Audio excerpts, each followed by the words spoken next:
welcome. It's me again, Anthony Brown, aka the Ghetto Practitioner. Man, I'm super excited to bring you today's episode of Care is Everywhere. Yes, care goes all over the place. We're in the streets, we're in the hospitals, we're talking to doctors, we're talking to professors, we're talking to people in the streets, alcoholics, addicts. We don't care because care is everywhere. And today, folks, I had to roll my sleeves up for this one. Yes, indeed. You are in for a treat.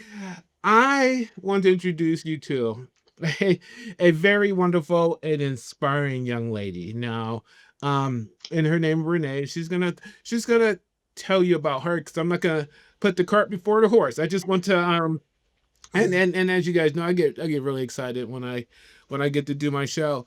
And so I met Renee several years ago, and we've been friends ever since. I've watched her developed into this wonderful young woman who she is, watched her career grow, and then she opened up a Pandora's box of goodies, all sprinkled with patchouli oil and sparkles, and it's like so cool. And we're going to talk about that and lean more into at the end why I think it's important that we all should get to know Renee. So, without further ado, let me introduce you to Renee. Say hi, Renee, to everybody.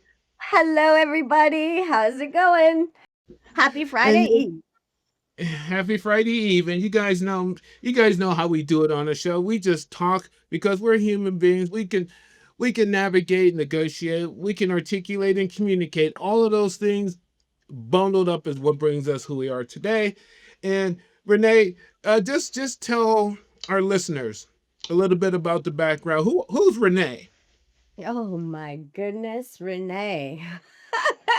I am Renee. My life is a magical mystery tour, and I am I'm a healer. I feel like I'm a psych tech. I'm Buddha natured. I feel like I have a purpose here, and I feel like we cross paths. We cross paths with certain people in this lifetime, and it's just amazing. And I'm finding that I'm um, doing work that I didn't realize all my life's experience, all those walkabouts, is actually contributing to spreading care into the world. Ooh, well then, in that little lunchbox, let us unpack a few sandwiches, okay?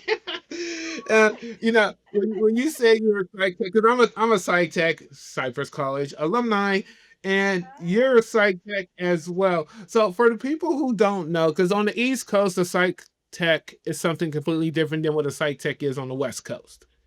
Uh-huh. Okay, Oh, so tell uh, us, yes, and so tell us a little bit about a psych tech and some psych techery. oh wow. Psych tech. Basically it's another word that they don't have for rock star, I hear. Okay. um, it's amazing. How do we describe what a psych tech is? Or better yet, what do you do? What do you do for work? What do you do right now? Right now, I'm a mobile crisis outreach worker, which Oh, basically we're first responders for 988 calls, which like basically mental health crises. So anybody who calls 911 and they reroute it if if it's a mental health crisis to our teams, and we go out and assess, and we want to make sure that people are safe and get them some help and save lives out in the world. okay. So you're a first responder out there in the bush, In so the to speak. bush. In the bush, you're on the streets, which is cool. Because I mean, for those who know me, folks, I am a homeless advocate. Well, I was homeless myself, but I love getting out there and reaching people where they are.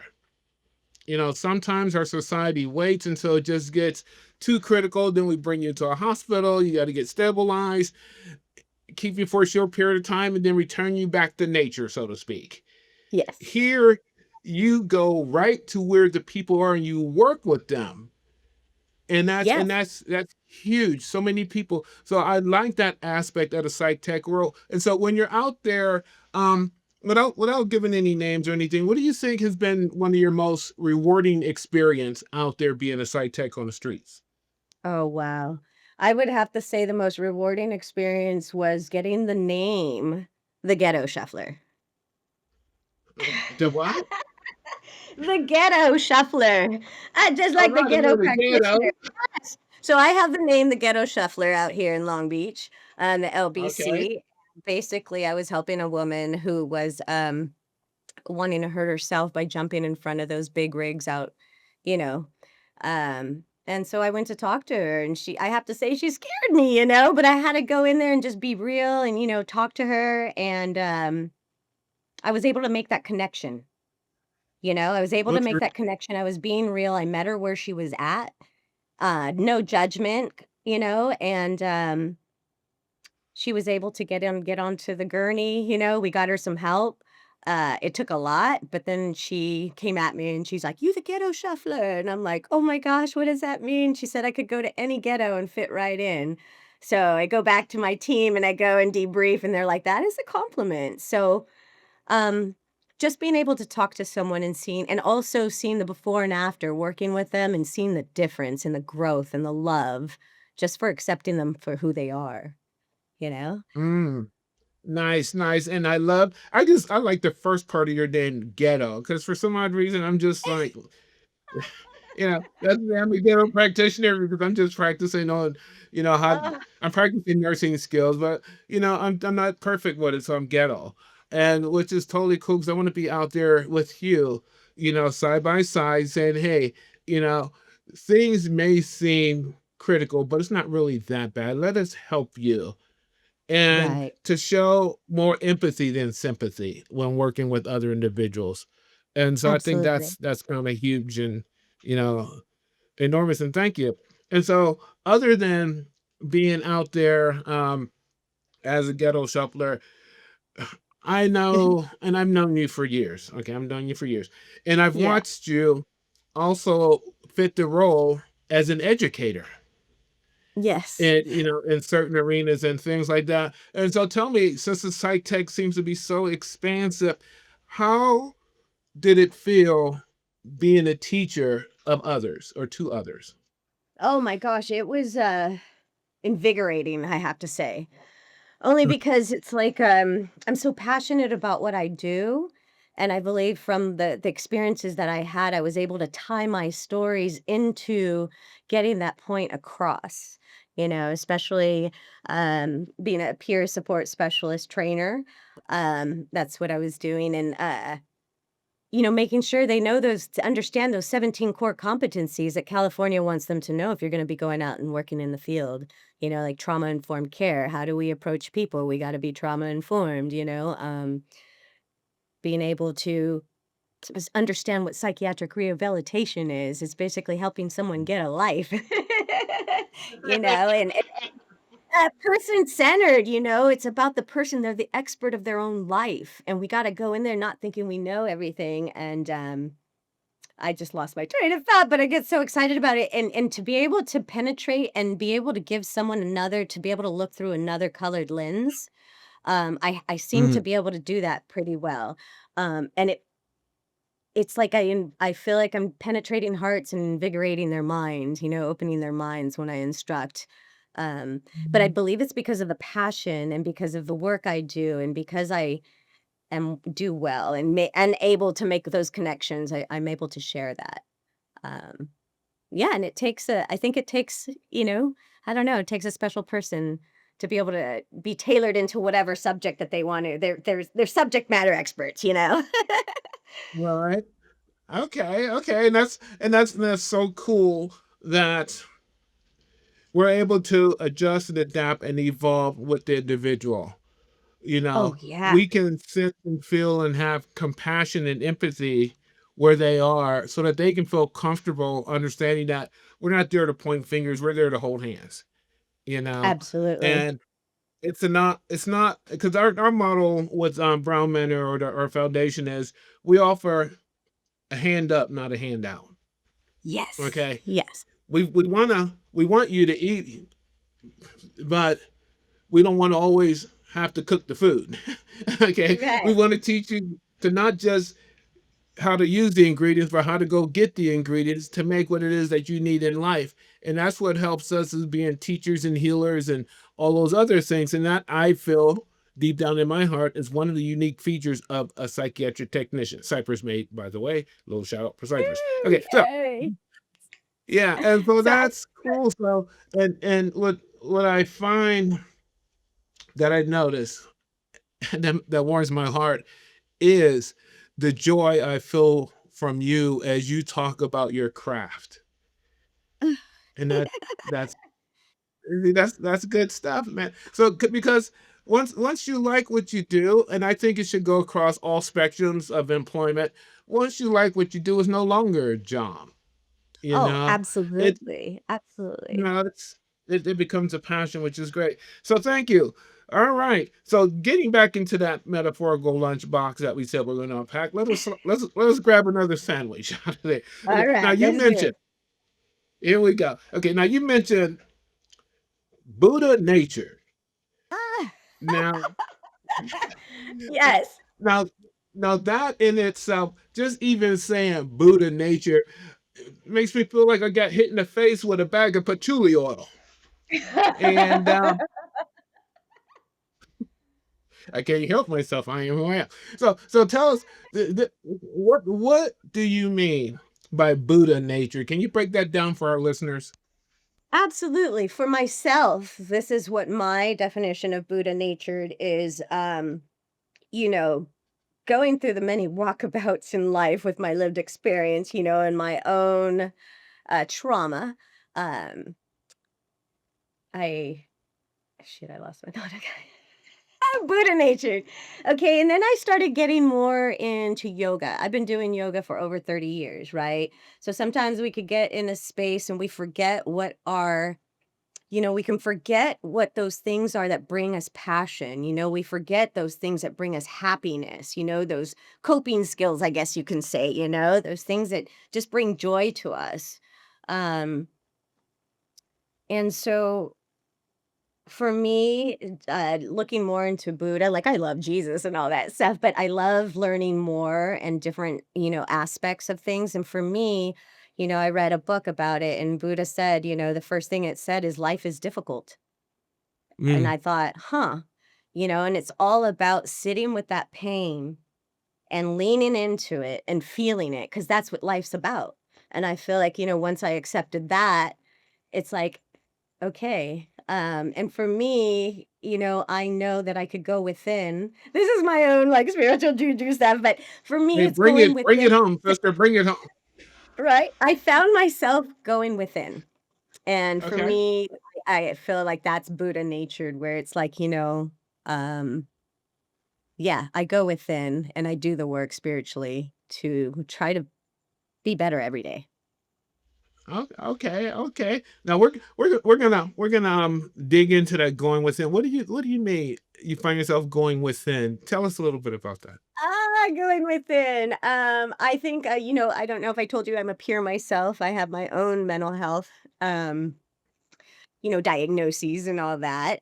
So for me, coping skills, sometimes, my mind could be all else out here, all external. And I feel for the longest time I wasn't able to be inside my own body again.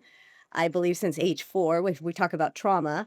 And then being like, what, I just turned 50, and I think it was probably maybe 5 years ago that it was like, okay, being okay to go within my own self. And I think being like in a traumatic situation when I was younger, it was going within to escape, if that makes sense, to escape that Mm, trauma. Um, but now right. I've learned to be able to go within and there's a peace there, I don't know, I can't explain it, but it's like almost being a thought watcher.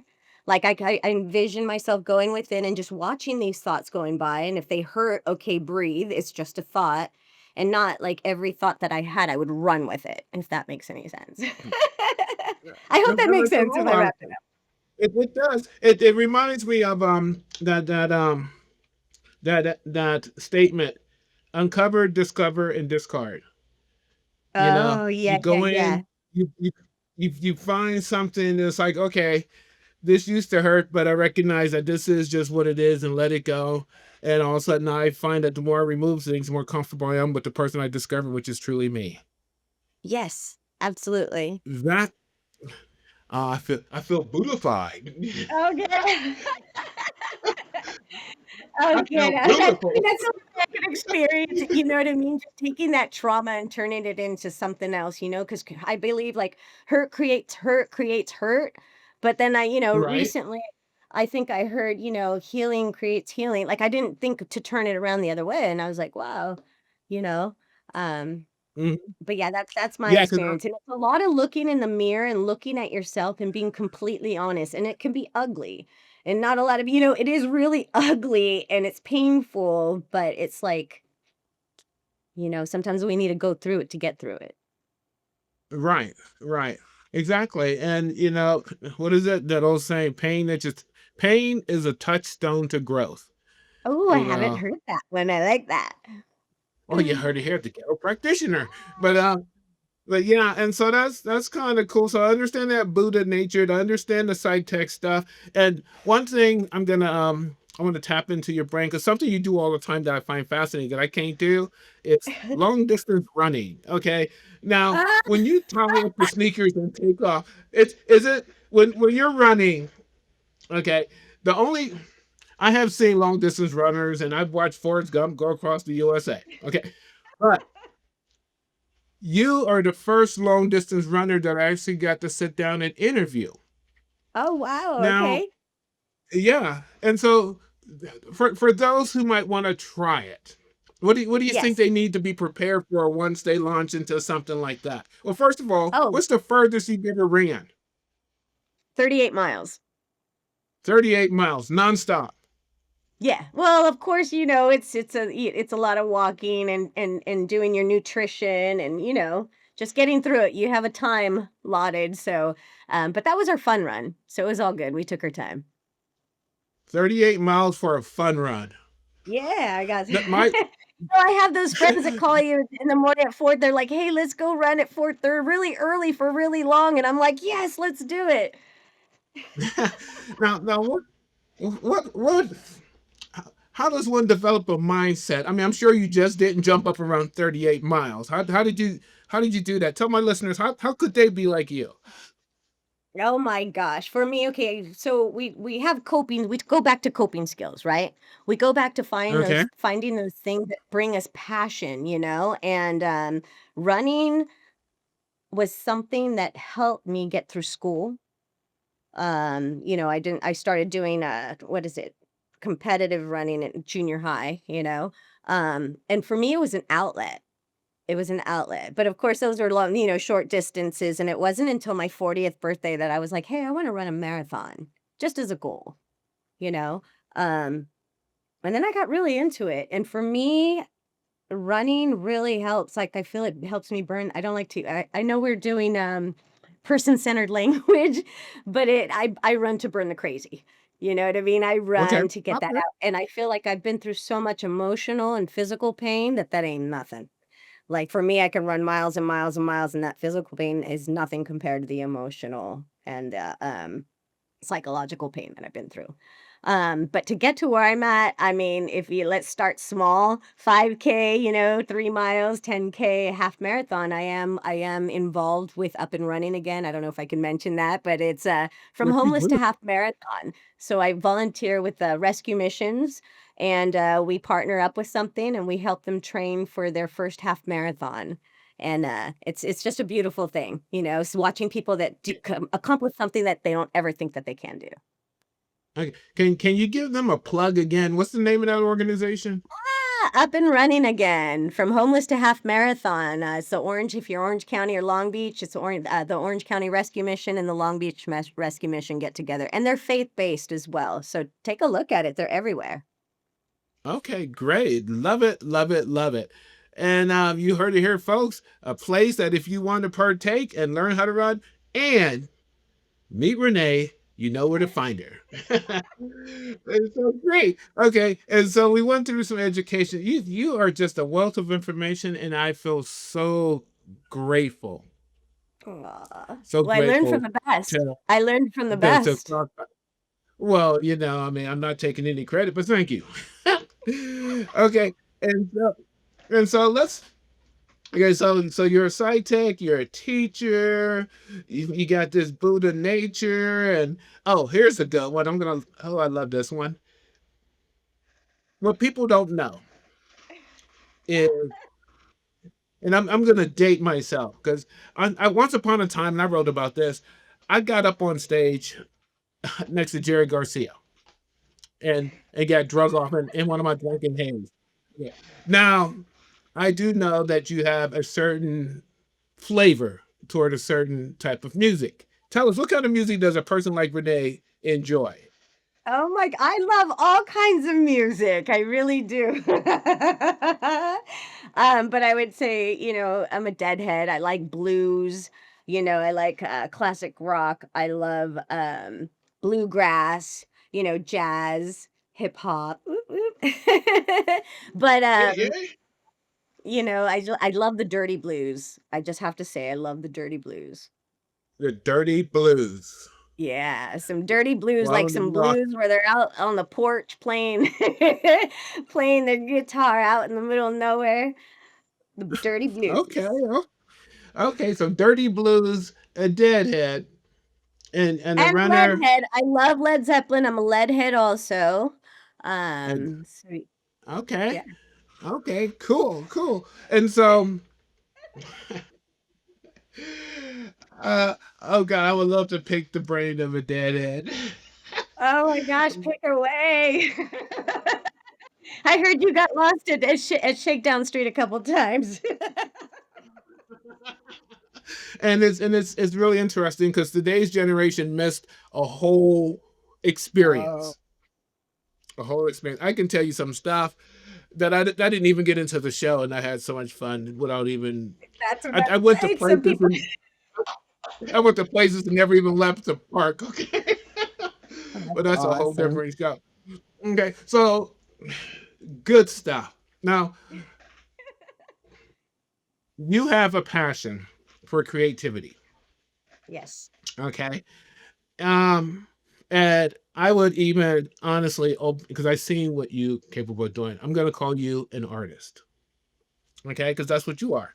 So tell us, how did you get started? And, like, what type of art do you like? First of all, is it like, and I don't know nothing about art, so you're gonna educate me, okay?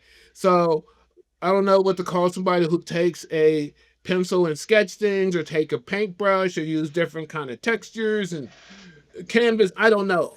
Educate me. Tell me all about what you know about art so our people can learn how to be Oh my artistic. I Lay don't it claim on to me. be the expert. I don't claim to be the expert, but I could just share my own experience. I thought the same thing because I don't particularly stick with one medium, which what we would call like sketching, oils, acrylic, whatever it is that you're into. So I say I'm a visual artist because I use all kinds of different mediums, collages. I also write, and I'll make journals and paint in journals. It's just whatever flows out of me. um yeah, and I stumbled upon it all, actually. I never took an art class or anything until college. So and it didn't start out as all creativity. It was actually started out as a way of survival for me. Oh, well, that's deep. Let's dig into that a little bit. So I don't understand. Help me connect the dots. What do you mean survival led to art? Tell me uh, about that journey.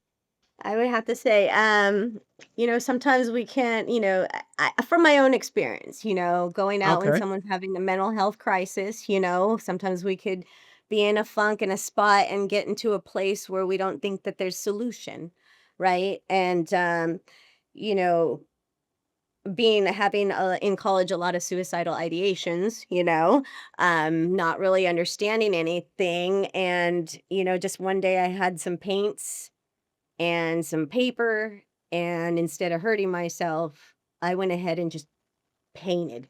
Like, I cried and I just put it all out, not really understanding. This is just how I stumbled upon it, and I kept that peace. It was pretty Amen.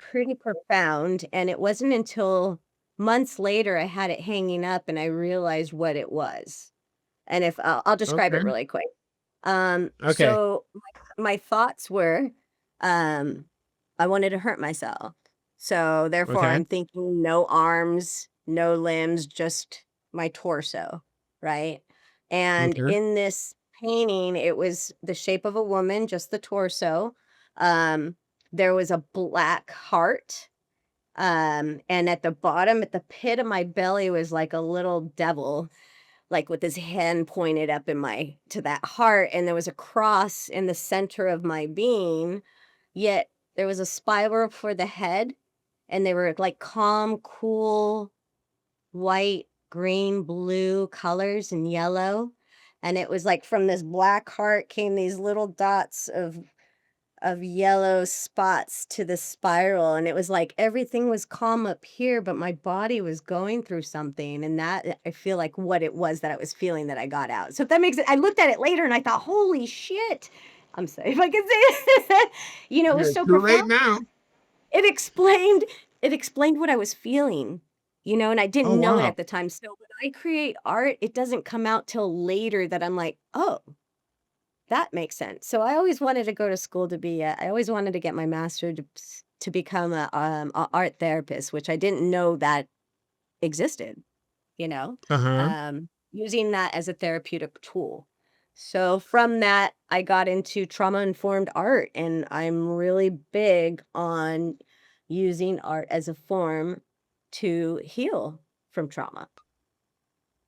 And I hear people, Okay. "I'm not an artist, I'm not this." No, put it down. I always say there's no mistakes in art. It's just an expression. Get it out. Wow. Well, okay, so let me see if I can I can look at all That the was a ingredients of this I know I sandwich kinda because go that all over the oh place. that was tasty. Believe me, that was a mouthful, and I want to take another bite. And Yes, and I and had a couple brain things going on. it's so good. But what's fascinating is and correct me if I'm wrong. You're going through an experience, you dealing with some trauma, and in the past contemplating suicide, things like that. Then one day it's like I'm just gonna put it out there. I'm gonna channel what I feel inside outside, and it's just sort of like purging yourself in a way, just getting the muck out and putting it on Exactly. canvas, and then sit back and go, "That's how I felt." Yeah. Yeah. And that's remarkable. And then you move forward in life. It's like, well, I'm just gonna make trauma informed art so people can feel so that they can heal. Yeah, And yeah. that's awesome.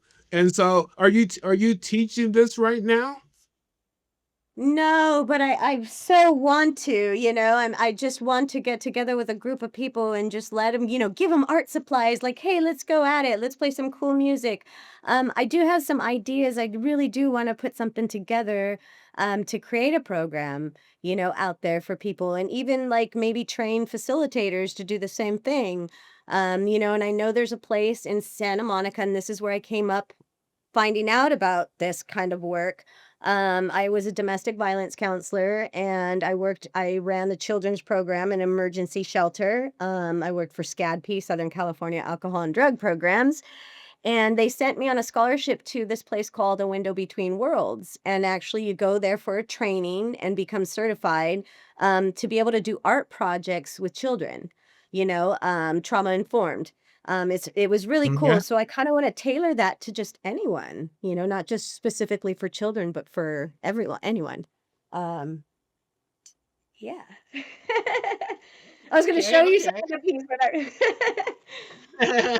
I just couldn't pick one right now. I got so many, which is I totally know. cool because I work.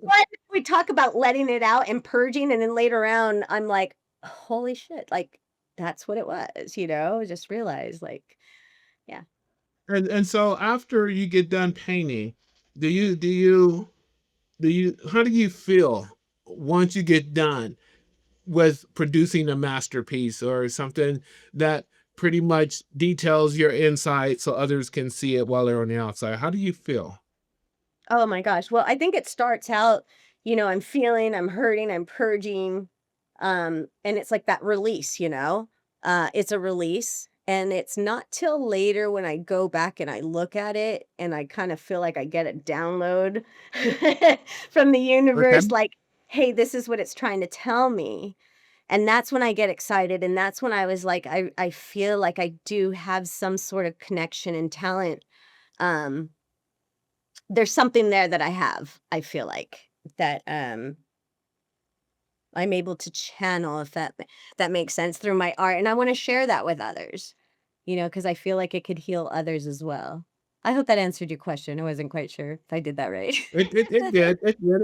It's perfect. I mean, again, I'm learning a lot. This is me being educated, and thank you for being the teacher that you are, which is fantastic. And so what's really interesting is here you are as a psych tech with the skills to teach and to reach. Here you are with Buddha nature with the skills to be comfortable within yourself and not afraid to look inward. Here you are jogging and exercising and getting rid of your pain through getting healthy, and then you're this artist who's able to display it out and teach in trauma informed care. You're like the whole package. That's, man, what else is left, um one of the things that I find quite interesting, in fact, because like I said, I have known you for a while, and I Yes. appreciate your friendship. You're a very good friend of mine. We get together, we have some esoteric conversations, and you allow me, I'm comfortable enough to put down my human walls so I can feel some of the oneness of all that has created us. And with that, hanging out with you, I'm able to deep go into myself for some mystical reason and be able to articulate certain things in a way in which others can comprehend my dialogue. Yes. That impresses me. Okay, first of all. And so I'm gonna how can I say this? I'm working on a book, and it's called The Artist. Okay. And underneath it, it's called Painting, Pain, and then Ting. Okay. And I'm writing about a character. And if for those who are not in tune with this show, you're gonna miss the whole ball of wax. But I'm writing about a specific character called Vivian Rousseau. Okay. And because of you, and I really, really appreciate you being who you are, you inspired me to create that individual for that book. Okay. So for those people who will pick up that book, which is not the one I'm working on, but the next one, you see before us the inspirational point of who you see or who I will translate into that book. And so I love knowing you. that, and I just want to put it out there because I feel that it's an honor to be around you, be introduced to you, to be able to share, for you to share your thinking with me, to allow me to be creative. And that's one of the things that I find being around individuals like you. You know, you don't hold on to what you have. You let go and you share so others can enjoy the fruits of what it is you discovered. Share. And I'm grateful for that.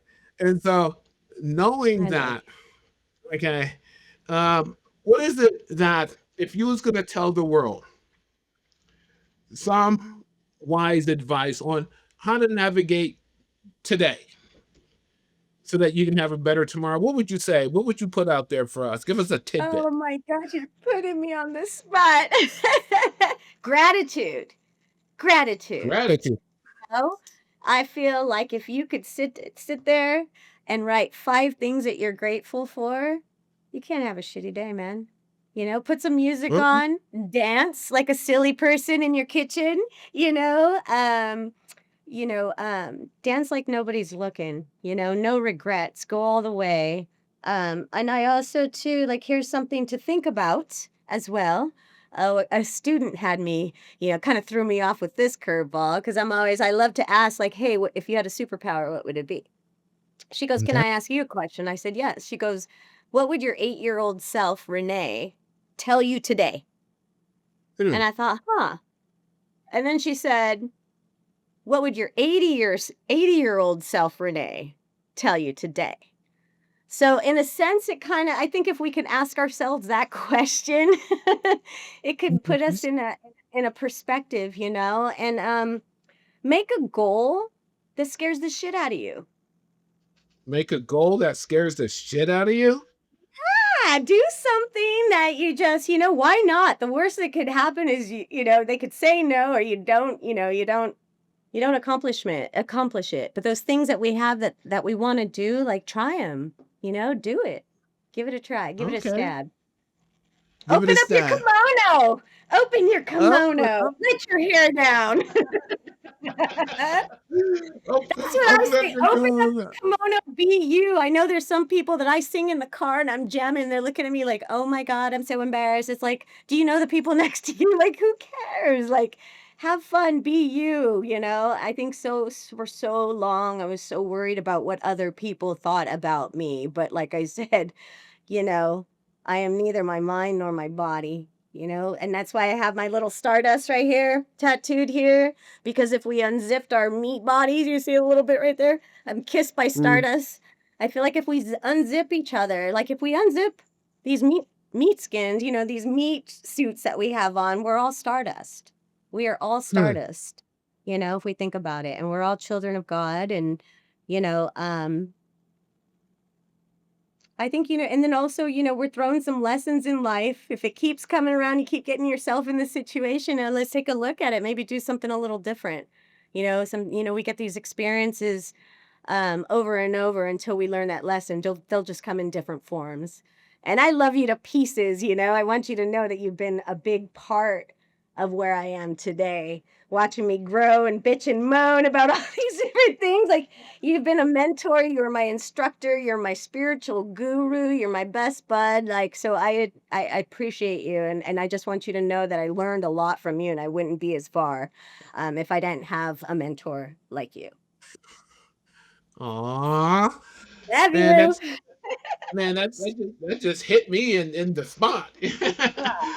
All right. Well, folks, oh my goodness, we could keep going on and on and on and on and on. It's such a wonderful conversation, such an enlightening conversation, so full of hope, promise, and spiritual entertainment. Man, I just want to open up my kimono and let my Wow, soul just baby. open it up, you know. Here But now. yeah, yeah, but this is like cool. Well, thank you, Renee. How can if somebody wanted to get a hold of you and get some trauma, learn how to do trauma informed art, or what if somebody was watching Oprah? Listen up. What if Oprah was watching this and say, "Hey, I want to help this lady out"? How do we get a hold of you? I got an email and it's I love to run crazy at gmail.com. There you go. Can you say it again? Tell I us that one more love time. I love to run crazy at gmail.com. ILUV2 love crazy at gmail.com. Reach out There you anytime. have I'd it. love to hear your ideas. All right, perfect. Okay, folks, I'm gonna land this aircraft, man, and fasten your seatbelts because this was indeed a wonderful ride. Thank you again for joining us. And as always, Thank folks, thank you for tuning in to Care is Everywhere. And we hope to see you again next time. So, this is me, Anthony Brown, aka the Ghetto Practitioner, here with wonderful Renee. And we'll see you Awesome. Have all a on the great other side. day. All right. Thank you very much. And peace out.